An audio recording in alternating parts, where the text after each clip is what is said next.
Eh, Quedamos en que la tuberculosis pasa por tres fases, ¿no? La primera infección tuberculosa, otra que es luego a continuación una fase latente de la tuberculosis y finalmente la tuberculosis de infección o tuberculosis postprimaria, ¿no?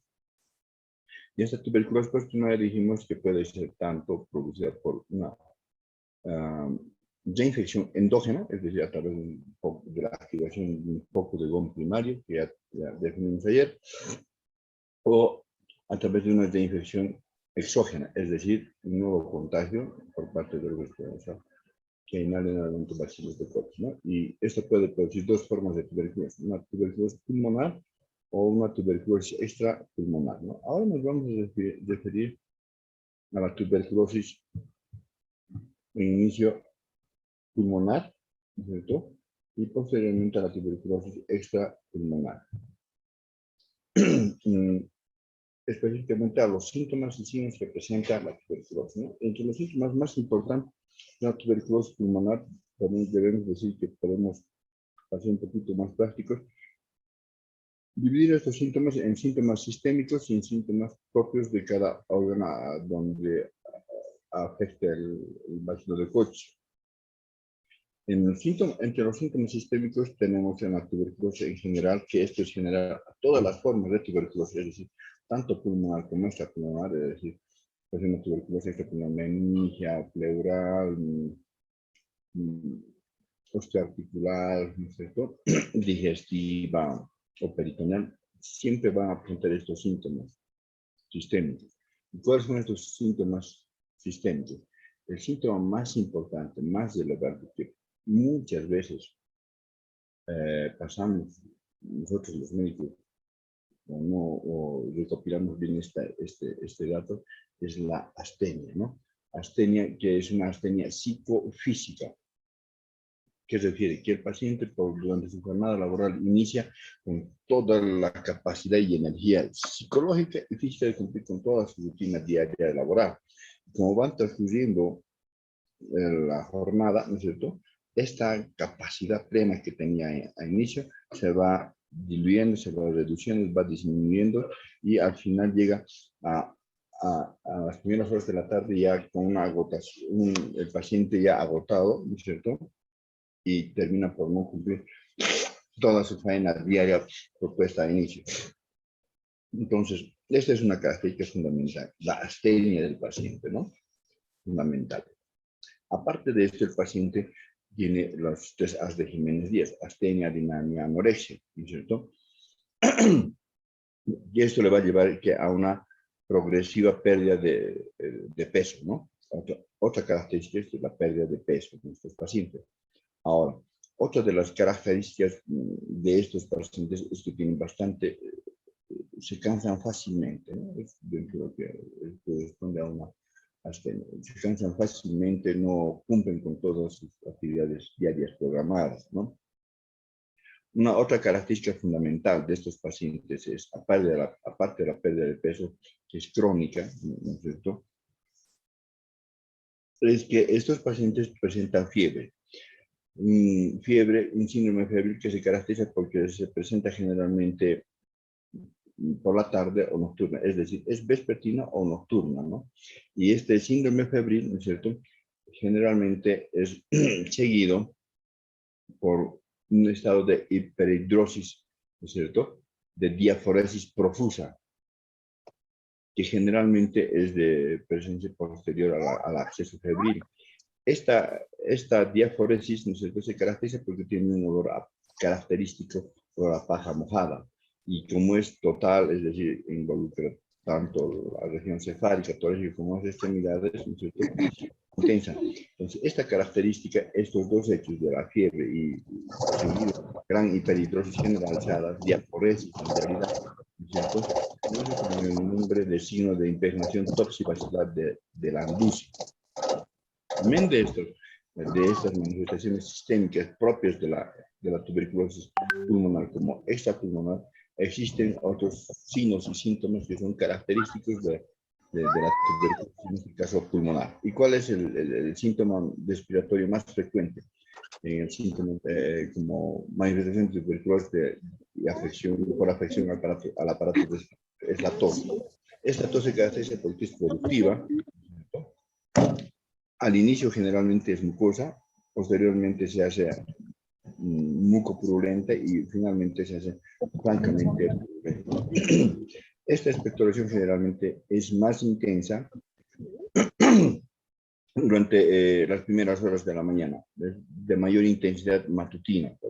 No quiere significar esto que cese los accesos ni la expectoración durante el resto de la jornada. Ahora, esta expectoración es de evolución crónica, generalmente mayor a 15 días. Por eso decimos que es un paciente sintomático respiratorio, es un paciente tosedor crónico, es decir, cuya tos, a pesar de haber sido tratado con antibióticos, a pesar de haber sido tratado con expectorantes, antitusivos, ¿no es cierto?, fluidificantes, persiste la tos, es decir, es un paciente tosedor crónico y eso es lo que llamamos en epidemiología sintomático respiratorio. ¿Y qué es sintomático respiratorio? Toda persona tosedora crónica, es decir, ¿qué es tosedor crónico? Tos presente por 15 días o más días, ¿no? A pesar del tratamiento. Ahora, otra característica fundamental es que como consecuencia de esta tos, la expectoración, tos crónica, productiva, ¿no es cierto?, muchas veces no solamente es mucosa, mucopurulenta o francamente purulenta, sino que en un buen número de casos, ¿no es cierto?, esta expectoración es de tipo hemoctoica, es decir, tiene débito sanguíneo. Y de hecho, Bolivia, y en Potosí particularmente, ¿no es cierto?, la primera causa de hemoptisis, ¿no es cierto?, la primera causa de hemoptisis, ¿no es cierto?, es precisamente la tuberculosis. Es decir, ustedes cuando evidencien o el paciente les refiera que tiene expectoración hemoptoica, ¿no es cierto?, ¿qué deben pensar como causa de la hemoptisis? Tuberculosis, presencia del bacilo de tuberculosis. ¿Y qué deben investigar? Entonces, ¿qué examen deben solicitar? Radiografía de tórax y vaciloscopía seriada en este estudio, ¿no? Ahora, dentro de este paciente con tuberculosis pulmonar, sospechoso de presentar tuberculosis pulmonar, ¿no es cierto?, ¿qué otra signología podemos encontrar? Hasta aquí hemos hablado de sintomatología. Ahora, ¿qué signología podemos encontrar en estos pacientes? Uno podemos encontrar lo que conocemos como belleza física o belleza fímica, otros dentro de la nomenclatura semiológica nacional conocemos también con el nombre de la fase de la Chascañahui. No sé si ustedes han tenido oportunidad, esta obra clásica de la literatura boliviana de don Carlos Medina Celi, la Chascañahui, cuyo ámbito geográfico de desarrollo de esta obra literaria es precisamente en la localidad de Cotagaita, ¿verdad?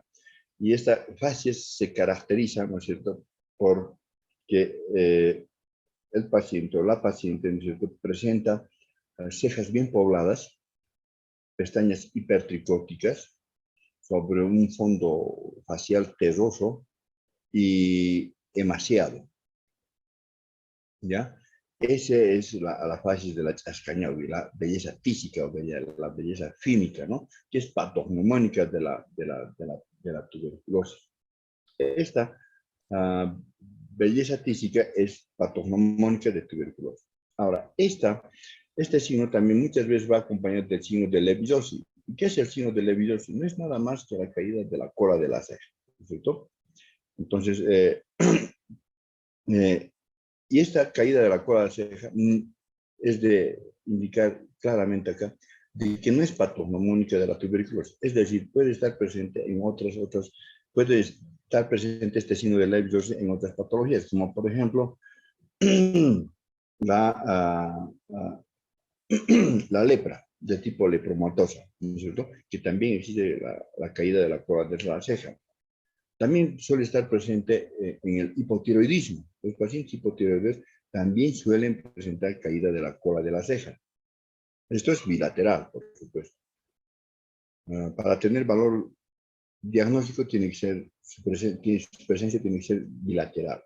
También se presenta esto en los pacientes enolistas, es decir, en los alcohólicos, ¿no? Entonces, no es patognomónico de de la tuberculosis. Otro signo de tuberculosis es el signo del collar de Venus. No es nada más que la infartación ganglionar cervical, ¿no es cierto?, anterior. Bueno, son ganglios aproximadamente de medio a 1 centímetro, es decir, de 0.5 milímetros a 10 milímetros. Son indoloros, móviles, ¿no es cierto?, y blandos. Otro signo tenemos de tuberculosis, el signo de Concat, ¿no es cierto? Ustedes saben, el músculo esternocleidomastoideo tiene 2 haces de inserción inferior y un solo haz muscular de inserción superior. Y estos 2 haces de inserción muscular anterior, uno se inserta en el extremo proximal de la clavícula y el esternón. Es el haz esternocleidomastoideo anterior, y el otro en la parte media de la clavícula. Y desde aquí, ¿no es cierto?, dibujan entre lo que es la clavícula, ¿no es cierto?, y su inserción superior del esternocleidomastoideo, que es la apófisis mastoide, ¿no es cierto?, un triángulo, ¿no? Un triángulo, ¿no? Estos 2 haces musculares forman un triángulo en la región cervical anterior. Estos 2 haces, ¿no es cierto?, en la tuberculosis, cuando el paciente es portador del bacilo de Koch, están claramente visibles, ¿no es cierto?, con la cabeza en posición fisiológica del paciente. Además, para ser considerado como signo de Concato positivo para tuberculosis, no solamente tienen que estar perfectamente visibles estos 2 haces musculares, también tienen que estar hipertrofiados. Es decir, cuando los haces musculares se hacen visibles a la simple inspección, además de hipertrofia, es positivo para tuberculosis, para presumir de que probablemente el paciente esté cursando un cuadro físico, fímico, ¿no es cierto?, o está cursando tuberculosis. El signo de alarma de Lombardi, ¿en qué consiste? Este signo se localiza en una región anatómica que está localizada entre la columna cervical, en la columna vertebral cervical y la escápula. En este segmento se pueden, a la inspección, visualizar, ¿no es cierto?, una imagen, ¿no es cierto?, o varias imágenes de dilatación capilar, ¿no es cierto?, como más o menos semejante a lo que se puede observar con el signo de la cabeza de medusa, ¿no?, en el abdomen, ¿no?, más o menos similar, ¿no? En realidad, este signo es patognomónico de la tuberculosis, sí, es patognomónico, solamente en la tuberculosis se presenta, es decir, se puede explorar en la cara posterior del tórax, en este segmento anatómico que les he referido, pero debemos decir que no corresponde al nombre de signo de alarma de Lombardi, es decir, es más frecuente que este signo se desarrolle en formas de tuberculosis de larga data, de evolución crónica, ¿no? Entonces no es así como se dice de alarma, ¿no? Otro signo que tenemos es el signo de la séptima prominente, ¿no? Es decir, también se explora esto a simple visión, ¿no es cierto?, a la inspección de la cara posterior del tórax en la columna vertebral. No es nada más que cuando se hace visible, a la simple inspección se hace visible, ¿no es cierto?, la prominencia de la apófisis espinosa de la séptima vértebra cervical, ¿no? El signo de la séptima prominente, o también conocido con el nombre de signo del perchero. Signo de Zaki desnudo. No es nada más que la visualización, ¿no es cierto?, a la inspección de las apófisis espinosas, ¿no es cierto?, de la columna vertebral. Esto se produce como consecuencia de la caquexia del paciente en que evoluciona, ¿no? El signo de la jiba no es nada más que la prominencia de la convexidad entre la columna cervical, la parte terminal de la columna cervical y la columna dorsal, la popular jiba o joroba, ¿no? Y el signo de Fernet no es nada más que la infartación ganglionar, ¿no es cierto?, trochlear, ¿no es cierto?, para que tenga valor diagnóstico tiene que ser bilateral. Y el signo de Hutchinson no es nada más que la infartación ganglionar epicondilia, ¿no es cierto?, igual para tener valor semiológico debe ser bilateral. Y aquí tenemos algunas radiografías de lo que son las tuberculosis postprimarias de localización pulmonar, ¿no? Como acá, por ejemplo, tenemos en esta primera radiografía en su pantalla superior, en el lado superior izquierdo, una tuberculosis miliar, ¿no? Es un patrón micronodular bilateral apicocaudal, es decir, ambos pulmones del vértice hacia la base, ¿no? Decimos un patrón micronodular bilateral apicocaudal, ¿no? Y luego tenemos algunas otras radiografías, como acá, por ejemplo, también de tuberculosis miliar, ¿no es cierto? Y es una tuberculosis sistémica, ¿no? O estas otras radiografías donde vemos la presencia de cavernas, ¿no? Caverna en el campo pulmonar derecho. Hemos dicho siempre estas cavernas generalmente se localizan más en los lóbulos o segmentos superiores de los pulmones y que son generalmente superiores, porque son precisamente en estas regiones donde existe mayor concentración de oxígeno, porque el germen que hemos dicho, la bacteria, es fundamentalmente aerobia, ¿no? Dentro de las formas de tuberculosis ahora extrapulmonar, tenemos una de las formas más graves por su alta letalidad, pero que afortunadamente con baja incidencia, eso no quiere decir que no se presente, ¿no es cierto? Es la tuberculosis meningia, ¿no? La tuberculosis meningia que se da como consecuencia de una diseminación hematógena del bacilo de Koch, ¿no es cierto? Se caracteriza porque en su evolución clínica evoluciona de una manera lenta, solapada, subclínica, oligosintomática y generalmente evoluciona en una semana, ¿no es cierto? Porque si tenemos en cuenta el concepto general de meningitis, ¿no es cierto? La meningitis en sí es una urgencia infectológica. Entonces, al decir que es una urgencia infectológica, decimos que es de curso generalmente agudo, de evolución aguda. En cambio, en la meningitis tuberculosa es de evolución subaguda, ¿no es cierto? Lenta, progresiva, insidiosa, ¿no? Empieza generalmente en forma oligosintomática, es decir, con poca sintomatología. Entre esta sintomatología con la que evoluciona el paciente con portador del bacilo de Koch en el sistema nervioso central, pero tenemos la cefalea. Esta cefalea que es de inicio generalmente leve, holocraneana, de tipo gravativa, continua, ¿no es cierto? No es intensa, sino continua.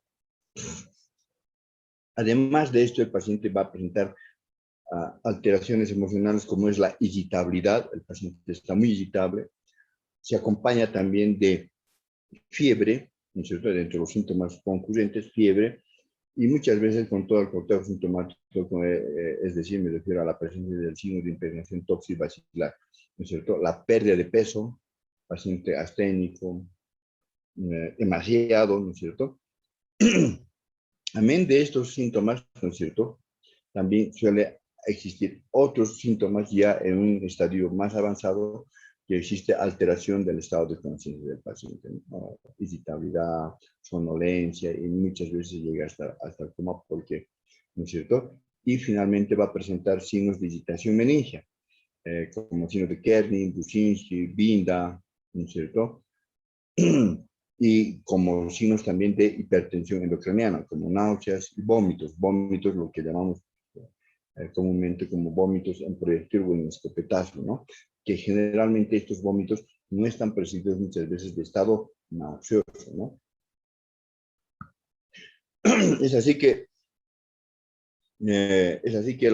decimos que la tuberculosis meningia evoluciona por tres estadios sucesivos, ¿no? Un primer estadio donde generalmente la sintomatología, es como les dije, evoluciona aproximadamente unos 7 días, una semana. Se caracteriza por cefalea de intensidad leve a un inicio, ¿no es cierto? Anorexia, hiporexia, fiebre, hiperhidrosis, pérdida de peso, ¿no es cierto? Irritabilidad. Y en un segundo estadio donde ya el compromiso del estado de conciencia es más intenso, más severo, ¿no es cierto? El paciente, además de la fiebre, astenia, dinamia, hiporexia, pérdida de peso, ¿no es cierto? Va a presentar ¿qué? Signos meningios, ¿no? Como os dije, ¿no? En segundo estadio, signos meningios, como la rigidez de nuca, de Kernin, Buczynski, Binda, en el sistema nervioso central. Y como síntomas o signos del sistema nervioso periférico, va a existir, ¿qué? Va a existir hiperreflexia de los reflejos osteotendinosos, como por ejemplo el patelar, el aquiliano, el tricipital, están exagerados, ¿no? Y en muchos de estos casos existe también compromiso de los pares craneales. ¿Y qué pares craneales generalmente son los más afectados? El tercer par craneal, el cuarto par craneal, el sexto y el séptimo par craneal, entre los más afectados, ¿no? Y en muchas otras ocasiones, ya en este periodo suele haber contracciones crónicas, ¿no es cierto?, generalizadas, es decir, síndrome convulsivo secundario, en este caso, a un proceso infeccioso de irritación meningia por bacilo de Polis. En un tercer estadio, ya donde la principal característica es que el paciente ya está en un estado de coma, o sea, el compromiso del estado de vigilia, del estado de conciencia es mucho más severo, el paciente está ya en coma, no está en alerta, ¿no es cierto? Muchas veces generalmente estos pacientes están ya convulsionando con un síndrome convulsivo tónico crónico generalizado, ¿no es cierto? Existen signos de hipertensión endocraniana, como por ejemplo el signo de Bruczynski, no estoy diciendo el síndrome, sino el signo de Cushing, no Bruczynski, el signo de Cushing que está compuesto por bradipnea e hipertensión arterial. Ustedes saben que la frecuencia respiratoria normal, fisiológica, es de 20 respiraciones por minuto en el adulto, ¿no? Entonces, cuando decimos bradipnea, nos referimos a que esta frecuencia respiratoria está disminuida, puede estar 15, 12, 16, ¿no es cierto? E hipertensión arterial, ¿no? Aumento de la presión arterial. Esto como signo tardío de hipertensión endocraniana, ¿no? Además de edema de papila, ¿no es cierto? Además de edema de papila, como les decía, y el coma del paciente. En ese estadio ya el pronóstico del paciente es reservado, ¿no? El índice de letalidad en este estadio es elevadísimo, ¿no es cierto? Y el pronóstico reservado, como les decía.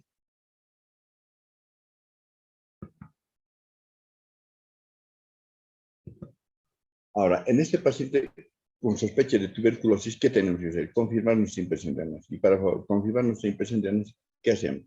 El examen diagnóstico fundamental para diagnóstico de meningitis tuberculosa es el examen de líquido. El examen complementario es el examen de líquido cefalorraquídeo, el LCR, que lo obtenemos a través de una punción lumbar.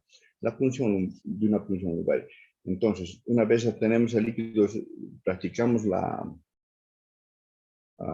punción lumbar, obtenemos el líquido cefalorraquídeo y este líquido cefalorraquídeo tiene que ser enviado a laboratorio solicitando el examen físico del líquido cefalorraquídeo, físico, químico, citológico y bacteriológico del líquido cefalorraquídeo.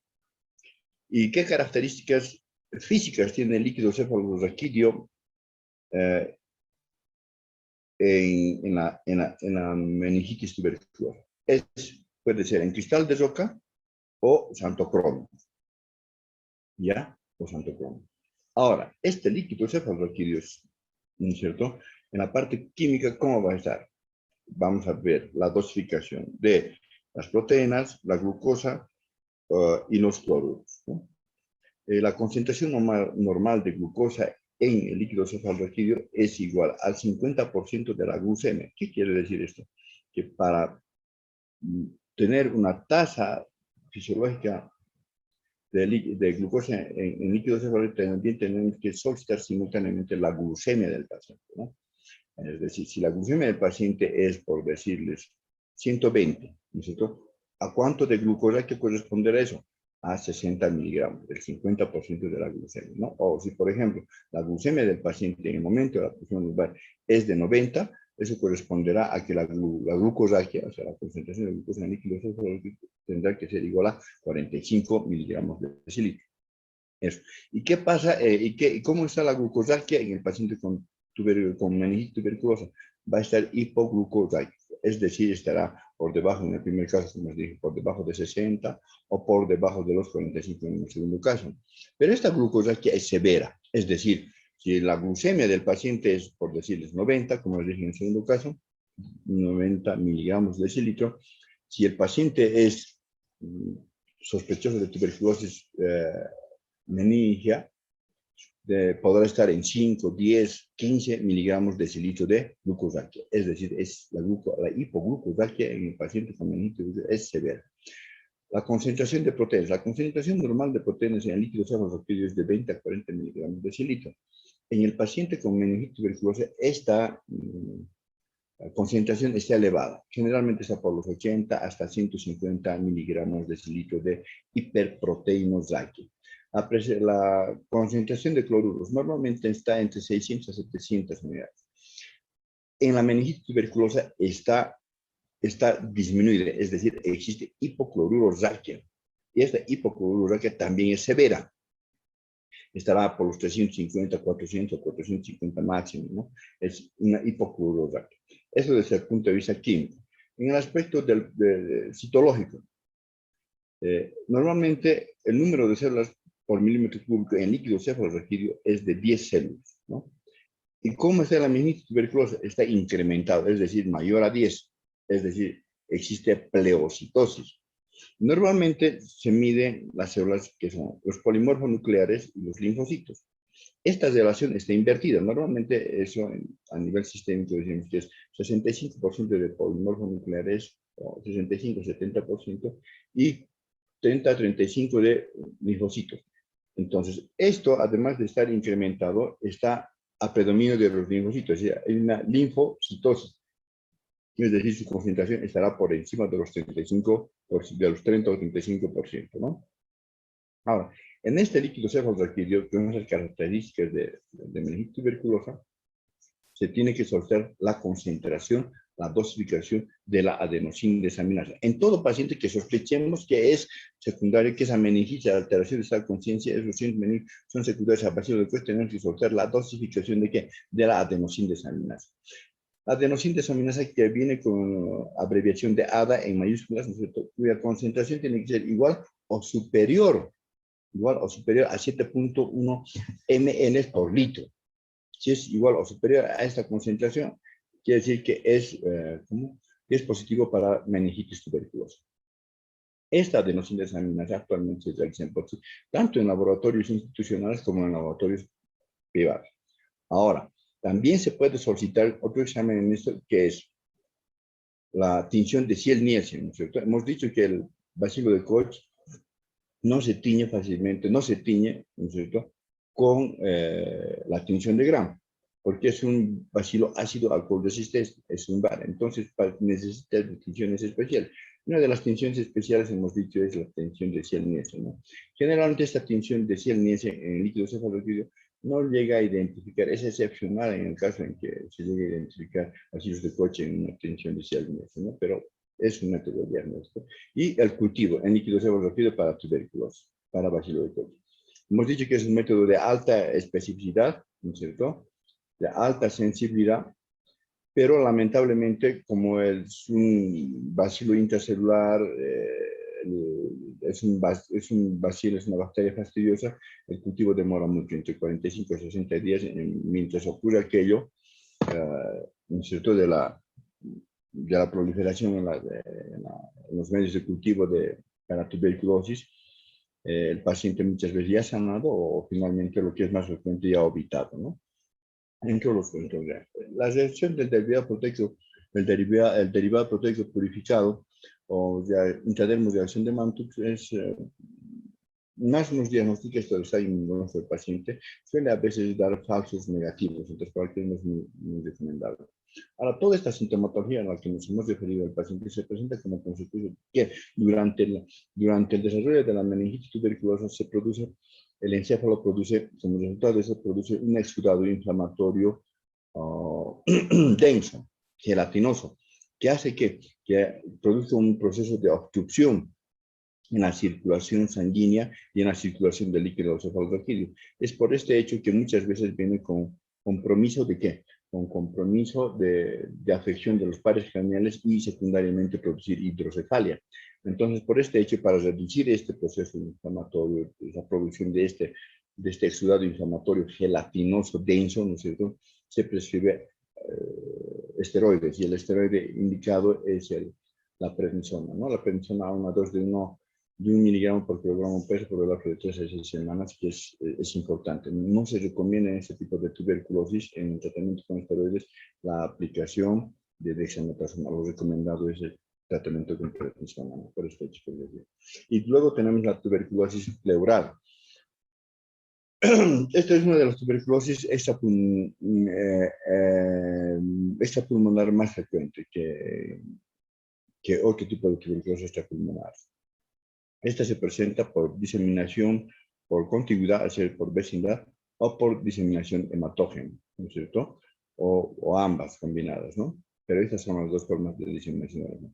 Esta tuberculosis pleural puede ser unilateral, es decir, afectar un solo espacio pleural, o puede ser bilateral. Ahora, ¿por qué síntomas se caracteriza? Porque obviamente tienen todos los síntomas generales o sistémicos de la tuberculosis, es decir, astenia, dinámica, orexia, fiebre, síndrome de penetración toxicidad, la pérdida de peso, ¿no? Amén de que, ¿qué más vamos a poder encontrar? Vamos a poder encontrar un síntoma de disnea, ¿no? De disnea progresiva y crónica, ¿no es cierto? Y a la exploración física vamos a encontrar que el síndrome de desame pleural. El síndrome de desame pleural, que se puede evidenciar a través del examen físico, ¿no es cierto?, pulmonar, donde a la inspección vamos a encontrar en la pleura comprometida disminución en la pleura y el campo pulmonar comprometido por el desame pleural. O sea, la tuberculosis pleural que produce fundamentalmente desame pleural. Vamos a encontrar síndrome de desame pleural. ¿Y qué vamos a encontrar en la inspección? O sea, durante el examen físico vamos a encontrar disminución de la expansión pulmonar en el pulmón, en la pleura comprometida. A la inspección. A la palpación, ¿qué vamos a encontrar? ¿Qué vamos a encontrar? Disminución de las vibraciones bucales, ¿no? Como consecuencia de que el agua no es un buen transmisor de los sonidos, ¿no? A la auscultación vamos a encontrar que abolición del murmullo vesicular en el campo, en el pulmón comprometido, y finalmente a la percusión vamos a encontrar matidez en el segmento, en el pulmón comprometido, ¿no?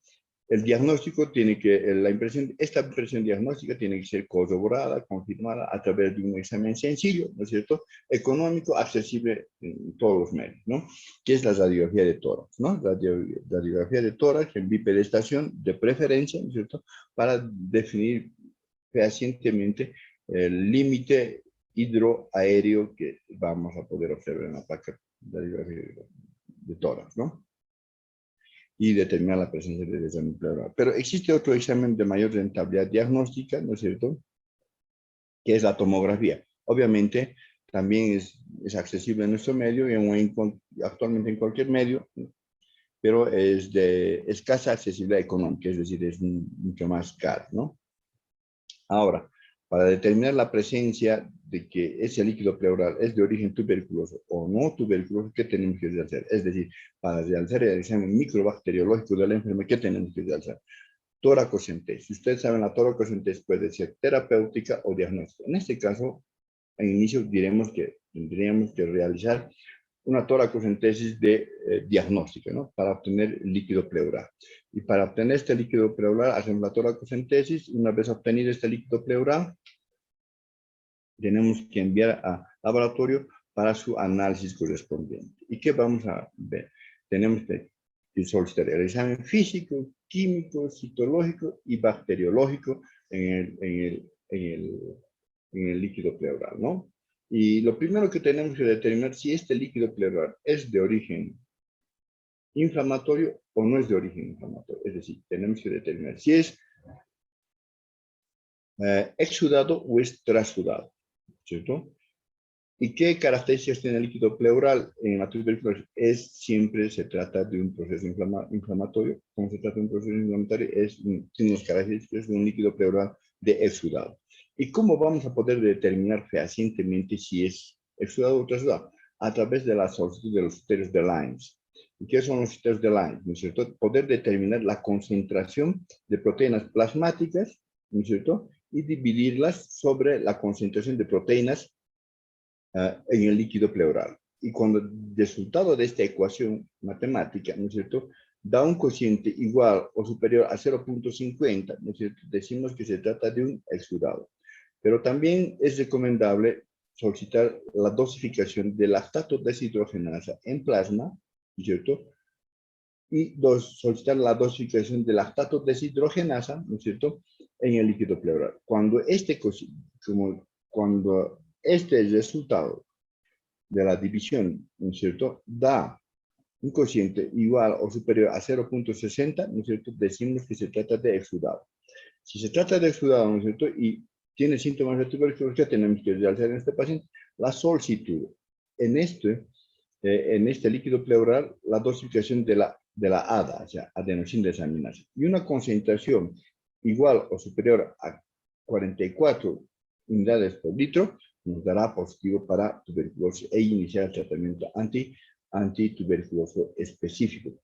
La adenosina desaminasa, ¿no es cierto?, esta enzima, ¿no es cierto?, también se puede medir en la sospecha de todas las tuberculosis de las serosas, es decir, en líquido cefalorraquídeo, en líquido pericárdico, en líquido acítico, ¿no es cierto?, o en líquido sinovial.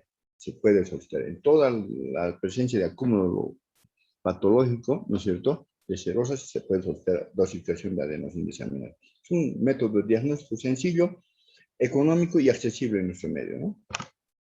Y esta es una radiografía de desame pleural, ¿no? De desame pleural. Fíjense, existe velamiento del sonocrosto, existe una imagen hiperdensa, ¿no es cierto?, en el campo pulmonar izquierdo, un velamiento del sonocrosto frénico y el velamiento del sonocrosto diafragmático, ¿no es cierto?, en el campo pulmonar izquierdo, compatible con desame pleural, ¿no? Tuberculosis peritoneal. La tuberculosis peritoneal se produce generalmente como consecuencia de la diseminación linfática y o hemática. Esta tuberculosis peritoneal tiene dos formas de presentación clínica. Puede ser la forma húmeda o también llamada asítica, es decir, por el acúmulo de líquido asítico. La forma seca, ¿no es cierto?, o fibroadhesiva, es decir, donde no existe acumulación de líquido asítico, pero también es peritonitis tuberculosa. La forma húmeda, ¿no es cierto?, además de presentar toda la sintomatología propia de la tuberculosis como fiebre, astenia, dinamia, anorexia, pérdida de peso, ¿no es cierto?, también va a presentar sintomatología propia de la peritonitis tuberculosa, ¿no? Entre estas tenemos que, en la forma asítica, existe aumento del volumen abdominal, es decir, tenemos un abdomen distendido, grande, voluminoso, lo que ustedes también conocen como el nombre de abdomen en batracio o batraciano, ¿no es cierto? Eso como consecuencia de la gran acúmulo de líquido asítico en la cavidad peritoneal, en la cavidad abdominal. A la inspección también podemos ver que como esta ascitis es de evolución crónica, solapada, progresiva, ¿no es cierto? Entonces la distensión abdominal es importante, ¿no es cierto? Y esto que va a producir aumento de la presión intraabdominal. Y como consecuencia de este incremento de la presión intraabdominal va a producir, ¿qué? Una punta de hernia umbilical, ¿no? Y finalmente, a la palpación vamos a poder percibir que existe el signo de la oleada positiva, ¿no? ¿No es cierto? Cuya maniobra, y ustedes ya son expertos en la realización, en la evocación de este signo, ¿no?, a través de sus conocimientos previos de semiología. Y en la forma seca, fibroadhesiva, ¿no es cierto?, igual, la sintomatología propia de la tuberculosis, fiebre, astenia, dinámica, pérdida de peso, ¿no es cierto? Pero aquí el paciente, durante la exploración física que realizamos de la cavidad abdominal, de la pared abdominal, ¿no es cierto?, del abdomen, el abdomen estará como consecuencia de la pérdida de peso, la astenia, va a estar probablemente plano o en batea excavado, ¿no es cierto?, donde podemos apreciar, percibir a la palpación, ¿no es cierto?, el signo del tablero de ajedrez, ¿no es cierto?, Ustedes saben, el abdomen tiene 9 cuadrantes para su exploración semiológica. Si estos cuadrantes asemejamos, comparamos, proyectamos a un tablero de ajedrez, es decir, donde hayan zonas negras y blancas, ¿no es cierto? Vamos a poder percibir que durante la palpación existen zonas donde existe exquisito dolor que alternan con zonas donde no existe dolor, ¿no es cierto? Entonces las zonas negras serían donde existe, donde percibimos a la palpación dolor, ¿no es cierto? Y alternan con zonas donde no existen dolor. Ese es el signo de tablero de ajedrez y está diseminado en toda la pared abdominal, no en un solo cuadrante, sino diseminado este comportamiento peritoneal en toda la pared abdominal. El signo del huraco no es nada más que el poder percibir la fibrosis, ¿no es cierto?, e hipertrofia del conducto ónfalo-mesentérico. Es decir, podemos explorar esto a la palpación en la línea media infraumbilical, ¿no es cierto? Se percibe por la palpación, a través de la palpación, en la línea media infraumbilical, ¿no es cierto? Un cordón fibroso, tenso, duro y doloroso, ¿no es cierto? Que es nada más que la fibrosis, ¿no es cierto?, hipertrofia del conducto ónfalo-mesentérico. Sencillo de explorar. Otro signo que podemos encontrar es el signo de Chutro.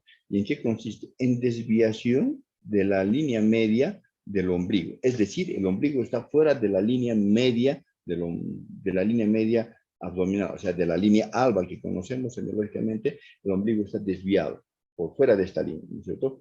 Y esto a veces, en ocasiones, es percibible a la simple inspección, pero en otras situaciones es necesario para poner de manifiesto este signo de tener que medir, ¿no es cierto?, con una cinta métrica o con el fonendoscopio, con la parte larga del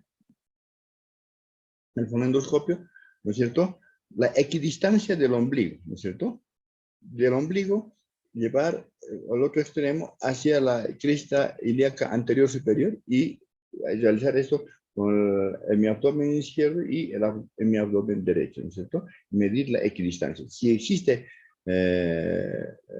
diferencias, ¿no es cierto? Decimos que está desviado el ombligo y es un chutro positivo sospechoso de tuberculosis. Ahora, esta forma de tuberculosis extrapulmonar tiene que ser confirmada, ¿no? En la forma ascítica, el examen sine qua non, obviamente, para el diagnóstico de tuberculosis ascítica, obviamente, es el examen de líquido ascítico, ¿no? Entonces, y esto lo obtenemos a través de la paracentesis, ¿no? La paracentesis, igual como en el líquido pleural, puede ser diagnóstica o terapéutica, ¿no? Entonces, realizamos la paracentesis diagnóstica, tomamos la muestra de líquido ascítico, enviamos al laboratorio y dosificamos ¿qué? La presencia de la adenosina desaminasa. Y una concentración igual o superior a 40 unidades litro, ¿cierto?, es positivo para tuberculosis, ¿no? Ahora, en el caso de la tuberculosis fibroadhesiva o seca, ¿no es cierto?, tendríamos que hacer un diagnóstico invasivo, ¿no?, que tenemos a través de qué? Actualmente de una laparoscopía que puede ser diagnóstica o terapéutica. En este caso, diagnóstica para tomar una muestra de la pared peritoneal, ¿no es cierto?, y enviar al laboratorio para el diagnóstico correspondiente de identificación, ¿no es cierto?, del bacilo de Koch, ¿no es cierto?, o el cultivo para bacilo de Koch, ¿no? Tuberculosis ganglionar, antiguamente denominada también escrofulosis, ¿no? ¿En qué consiste? Nada más que en la infartación ganglionar cervical, submaxilar y mentoniana, ¿no? Antiguamente se pensaba que era producida por el Mycobacterium bovis, ¿no es cierto? Y que esta infección protegía al individuo, ¿no es cierto?, al susceptible, si una vez enferma con tuberculosis ganglionar, que teóricamente era el agente que era el Mycobacterium bovis, que esto le podía proteger al individuo en lo posterior de que pueda, lo protegía de que pueda enfermar de tuberculosis pulmonar. Esto se conoce como ley de Marfan. Actualmente esto ha quedado totalmente desvirtuado, es simplemente historia, es como conocimiento que debemos tener, que ya no existe, ¿no? Esta enfermedad se produce como consecuencia de la diseminación linfática y hemática, es decir, de la diseminación linfemática. No se conoce los motivos, pero existe una mayor incidencia y prevalencia en el sexo femenino, es decir, el sexo femenino es que más se ve afectado por este tipo de tuberculosis extrapulmonar. Esta tuberculosis de evolución crónica, solapada, ¿no es cierto? Es progresiva, ¿no es cierto? Y es a principio oligosintomática. Muchas veces no presentan y generalmente esto es lo que más ocurre, no presenta la sintomatología sistémica propia de la tuberculosis, como fiebre, astenia, dinamia, anorexia. En algunos casos sí se suele presentar con esta sintomatología, pero lo más frecuente es que no desarrollen ese tipo de síntomas sistémicos de la tuberculosis. Esto generalmente afecta a más de un ganglio. Estos ganglios generalmente son consistentes, ¿no es cierto? Consistentes, no son dolorosos, ¿no es cierto?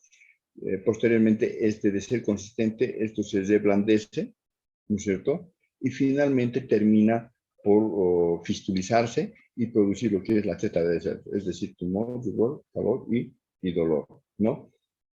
Ahora, esta afección puede ser unilateral o bilateral. Lo más característico es que sea unilateral, ¿no? Ahora, para el diagnóstico de esto, ¿cuál es el método de diagnóstico microbacteriológico con mayor alta sensibilidad y especificidad? Obviamente la biopsia ganglionar, es decir, realizar la exégesis del ganglio, de uno de los ganglios afectados, de uno de los ganglios que se han infartado, y enviar a anatomía patológica para el correspondiente identificación del bacilo de Koch, ¿no? O de hacer otra maniobra, otro procedimiento diagnóstico invasivo de menor sensibilidad, ¿no es cierto?, pero de la misma especificidad, que es la punción aspiración del ganglio o de los ganglios afectados, ¿no? Y obtener una muestra por punción y aspiración percutánea, ¿no? Y enviar esto al laboratorio para cultivo, puede ser, o para cultivo de bacilo de Koch, ¿no? Entonces, quedaremos acá y nos vemos el día miércoles, por favor, a las 9, de 9 a 10. Por favor, les voy a rogar que puedan programar clases para esa hora el día miércoles. Si tienen alguna consulta, jóvenes, estoy presto a absorberlas. Tienen la palabra. Doctor, yo tengo una pregunta. Díganme. Doctor, en un paciente mayor de 70 que tenga muy bajo peso y que tenga rigidez en la nuca cada mañana al despertar, ¿ya se puede pensar en tuberculosis meningia, doctor? Ya.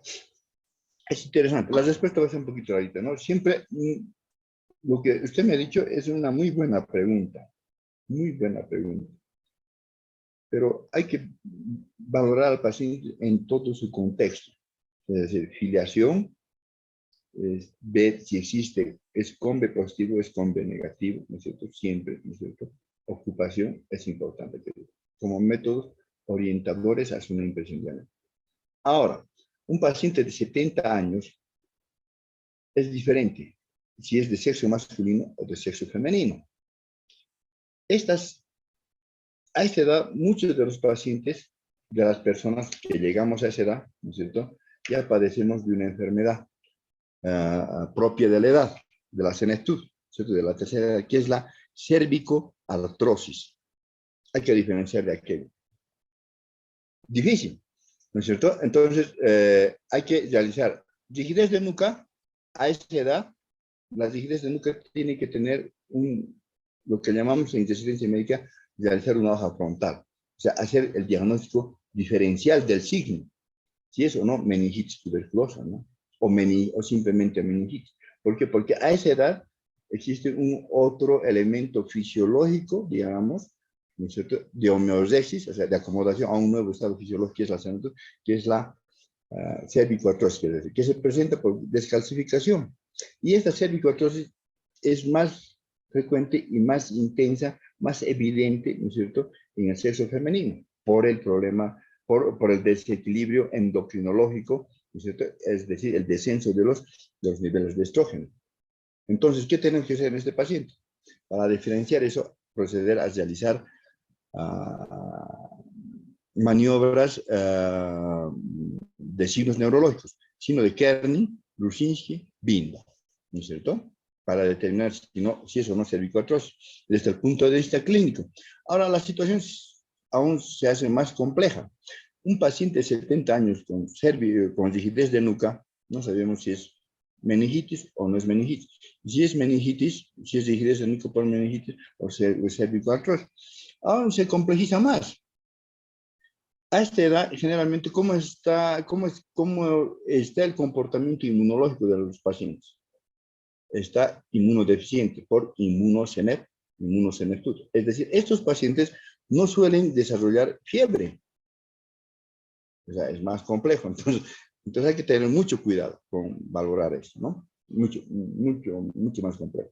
¿Cómo podemos llegar a diferenciar esto? A través del conocimiento, sí, pero más fehacientemente podemos llegar a diferenciar con una radiografía de columna cervical, de proyección de preferencia lateral, para ver cómo está el comportamiento de los espacios intervertebrales, ¿ya?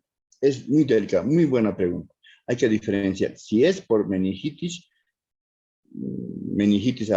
bacteriana aguda, o es por meningitis específica, o es cervicoartrosis, ¿no? Entonces, aquello, ¿cómo podemos diferenciar? A través de una radiografía de cervical lateral, de una radiografía de la columna vertebral cervical en proyección lateral. No sé si te he podido responder, si estás conforme, o si Sí, existe está bien, alguna doctor. otra pregunta. Sí, otra más, doctor. ¿A qué especialidad se debe derivar en este caso? ¿Qué cosa? El ¿Derivar caso qué? del paciente. El paciente, ¿a qué especialidad podemos derivar nosotros como médicos generales? A neurología. Si estás trabajando, derivar. Si estás trabajando en primer nivel de atención, tendrías que derivar a este paciente directamente al tercer nivel de atención. Es decir, en Potosí. Trabajas en un centro de salud, por decirte, el centro de salud San Roque. Entonces, has determinado esto, sospechas, entonces tienes que derivar a este paciente, ¿no es cierto?, al Hospital de la Caja Nacional, si es asegurado, o al Hospital General Daniel Bracamonte, ¿no es cierto? ¿A la especialidad de qué? A la especialidad de neurología es lo que corresponde, ¿no? Está bien, doctor, gracias. ¿De qué? A ver si tienen otra consulta. Listo, jóvenes. Entonces, con esa solicitud, con el favor que les he pedido, por favor, les ruego encarecidamente tengan la gentileza de programar clases para el día miércoles de 9 a 10. Muchas gracias, buenos días, que tengan buen fin de semana y por favor, no olviden que no deben cometer ningún exceso, jóvenes.